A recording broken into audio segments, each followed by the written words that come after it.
My boyfriend told me he was poor, but when I checked his company records, he owned half the business. I started innocuously, like any typical evening spent with him. We had been dating for a few months, and he had always presented himself as modest, humble, and careful with money. In our conversations, he often mentioned that he didn't have much, that he worked hard to get by, and that financial stability wasn't something he was born into. I believed him. His tone, his casual manner, and the way he seemed content with small pleasures gave no hint of deception.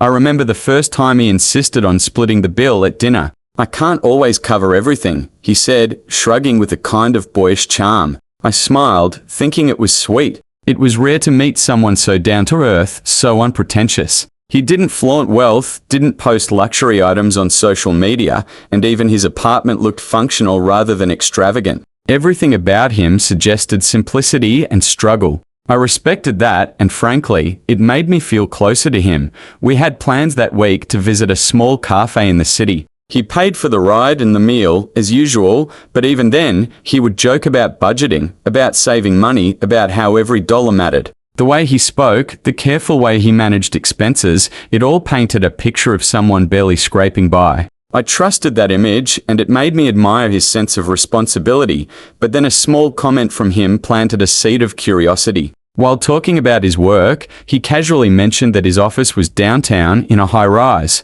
I asked how he managed the rent and expenses. He shrugged lightly. "It's nothing big," he said.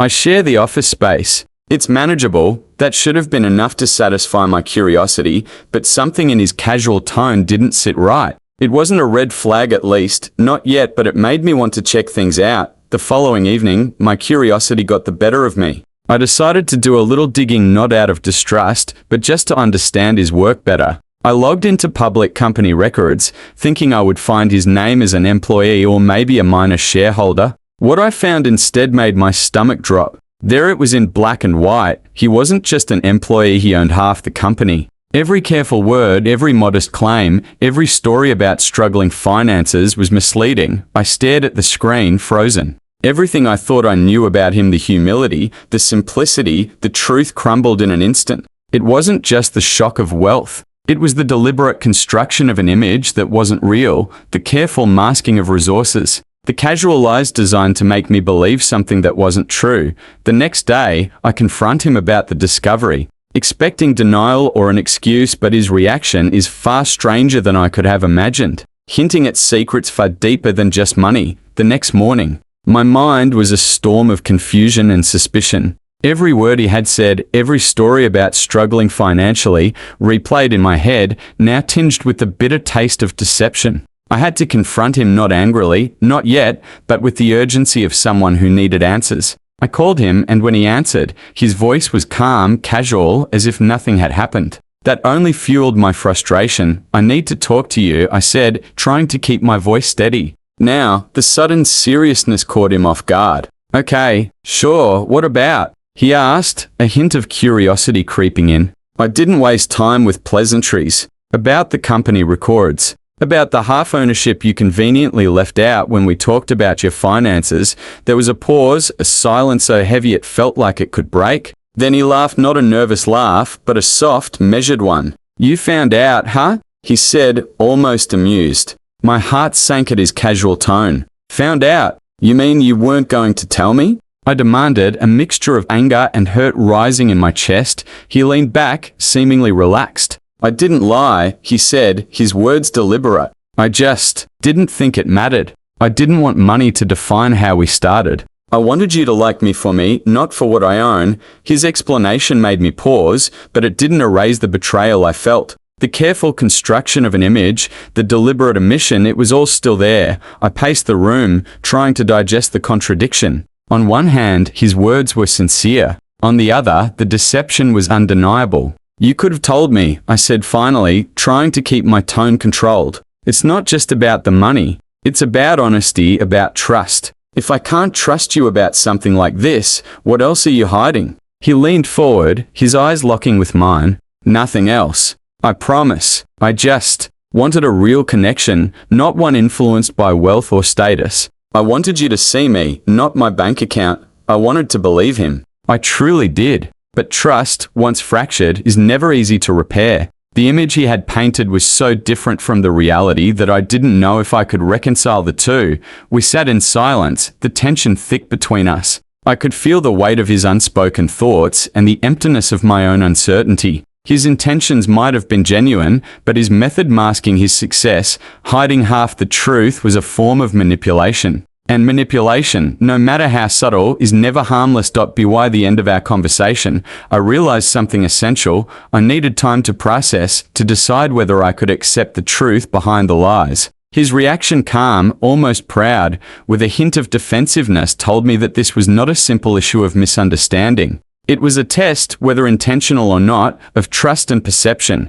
Later that week, I dig deeper into his life and finances, and what I uncover is more than just wealth. There are hidden partnerships, secret dealings, and decisions that could change everything. I thought I knew about him. By midweek, my curiosity had turned into an almost obsessive need to understand the full picture. I couldn't stop thinking about him, about what he had told me, and about the half-truths he had carefully woven. His calm demeanor during our confrontation haunted me. There was something he wasn't saying, something that his casual explanations didn't cover. I decided to dig a little deeper, thinking that knowing the truth was better than living in uncertainty. I started with public records, contracts, and filings related to his business. At first, the findings were mundane: his name listed as a CO owner, his signature on certain agreements. But as I dug further, I noticed patterns: partnerships, investments, and meetings with influential figures. This wasn't just a small business. It was a carefully orchestrated operation, a network that showed strategic planning and control. Every modest statement he had made about work was now revealed to be a facade. I also found evidence of financial decisions that impacted multiple people, some employees, some partners, all relying on him to make choices that seemed simple on the surface but carried significant weight. I felt a mix of awe and unease. This was not just wealth. This was power. And the more I learned, the more I realized how little he had let me see. The man I thought I knew, the humble boyfriend working hard to get by, had another life entirely, one he had carefully hidden from me. As I continued exploring, I came across his best-known partnerships. He was involved in high-stakes negotiations, legal agreements, and investments that seemed far removed from the life he had described. His explanations about renting modest office space, splitting bills, and budgeting carefully were either intentional lies or gross understatements. He had crafted a persona, a boyfriend who struggled like the rest of us while maneuvering behind the scenes in ways few people could comprehend. I also noticed patterns in his personal interactions. He had friends, colleagues, and associates who addressed him formally, with deference, a stark contrast to the casual, humble demeanor he displayed with me. It wasn't just wealth that he concealed. It was status, influence, and power. And for some reason, he wanted me to believe he was ordinary, like any other man, with none of these advantages. I closed my laptop, feeling both shocked and conflicted. The deception wasn't just about money, it was about perception, control, and carefully curated identity. I wondered why someone would go to such lengths to hide the truth. Was it fear of rejection? A desire for genuine connection? Or was there something more strategic behind it, a test of loyalty, curiosity, or judgment? As I sat there, the realization hit me. The next step wasn't about discovery anymore, it was about confrontation, about understanding his motives and deciding what I was willing to accept. The man I loved, the one I thought I knew, had layers I hadn't even imagined. And the moment of truth, when I would face those layers and demand honesty, was coming faster than I expected. That evening, I confront him again, not about wealth, but about why he felt the need to hide it. His reaction shocks me, revealing a side I never saw and forcing me to question our entire relationship. That evening, I decided it was time for a direct confrontation. This wasn't about curiosity anymore, it was about honesty, trust, and understanding why he had hidden something so significant. When he opened the door, I could see his casual smile falter just slightly, as if he sensed the gravity in my eyes. I stepped inside, closed the door quietly, and took a deep breath. "We need to talk," I said firmly. He nodded, his expression calm, almost unnervingly so. "About what?" he asked, as if the answer was obvious. I didn't hesitate. "About everything you've hidden from me. About your company, your wealth, About why you pretended to be poor. I watched him closely, looking for any sign of guilt, anxiety, or defensiveness. For a long moment, he said nothing, and I felt the tension build. Then he smiled softly, almost knowingly. "I suppose you've done your homework," he said. I felt a jolt. He knew I would find out. Yes, I did. And I need to know why. Why didn't you tell me the truth from the start? He leaned back, running a hand through his hair, and spoke carefully. "I wanted to know if you liked me for me, not for what I have. Everyone expects interest in money, in status. I wanted something real." His words were measured, almost rehearsed, but there was a sincerity I couldn't ignore. Still, the deliberate deception lingered. "But you lied. You misled me. You made me believe you were struggling, when all the while, you had half the company in your name," I said sharply. He nodded slowly. "I know, and I realize it was risky. I underestimated how this would look, but I didn't lie out of malice. I lied to protect the relationship from assumptions, from prejudice, from shallow judgment. I wanted to see if love could exist without the influence of wealth." I felt a surge of conflicting emotions, frustration, admiration, disbelief. Could I forgive someone for manipulating perception to test love? Could I separate the act from the intention? He watched me, patient, knowing that I needed to process. And I realized this was more than a confrontation. It was a moment of truth about us, about what we both valued. I took a seat, letting the tension drain slightly from my shoulders. "It's not just the money," I admitted. "It's the secrecy, the careful curation of your image. It makes me wonder what else you could hide, even if the reason seems noble." He leaned forward, resting his elbows on his knees. "Nothing else," he said softly. "I've hidden nothing else. I only wanted you to see the person I am, stripped of all assumptions." We sat in silence for a few minutes, the weight of the revelation settling between us. It was uncomfortable, raw, and yet strangely liberating. The mask had been lifted, the truth exposed. And now the decision wasn't just about wealth, it was about trust, vulnerability, and whether we could navigate the honesty that had finally emerged. By the end of the night, I realized that this confrontation wasn't the conclusion. It was a crossroads. The truth had been revealed, but the real test, whether we could rebuild trust and move forward, was still ahead. The following day brings a choice that will define our relationship. I must decide whether to trust him fully or walk away. Knowing the truth could either strengthen or destroy what we have. The morning light filtered through the blinds, casting a quiet stillness over the apartment.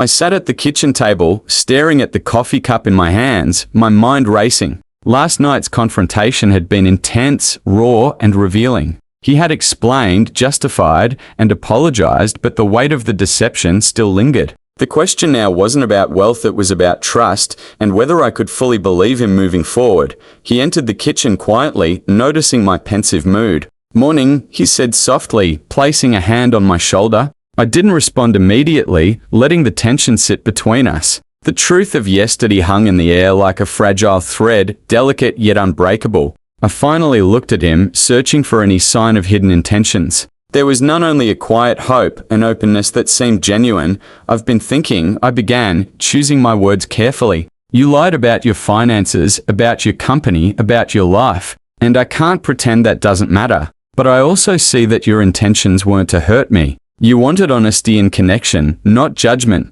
You wanted me to like you for who you are, not what you own." He nodded, listening intently, the tension in his jaw softening. I took a deep breath. I also realized something else. Relationships aren't built just on truth or wealth, they're built on understanding, trust, and the willingness to face the difficult parts together. You could have ruined this by hiding it forever. Instead, you revealed it when you thought it mattered most. There was a pause. The air between us was thick with emotion, both fragile and charged. He reached for my hand, holding it gently. "I promise you, there's nothing else hidden," he said. "I've been myself with you in every other way. I didn't want to lose you because of assumptions about money. I wanted love to be real, pure, and earned." His words were earnest, filled with a sincerity that made my chest tighten. I thought about the trust that had been broken and the effort it would take to rebuild it. The anger I had felt was real, justified even, but so was the possibility of moving forward, choosing to see both the mistake and the intention behind it.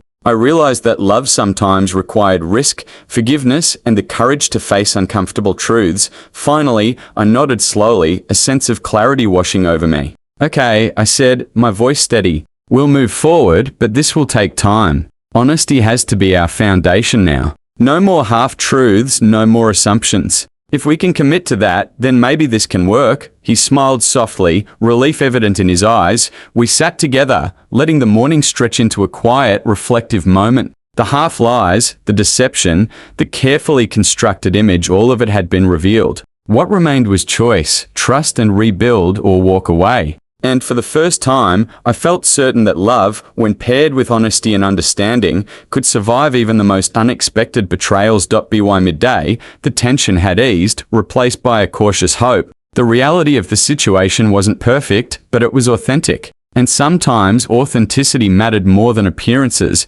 more than wealth, and more than the illusions we create. In that moment, I chose to see him fully. And in doing so, I chose to give both of us a chance at something real.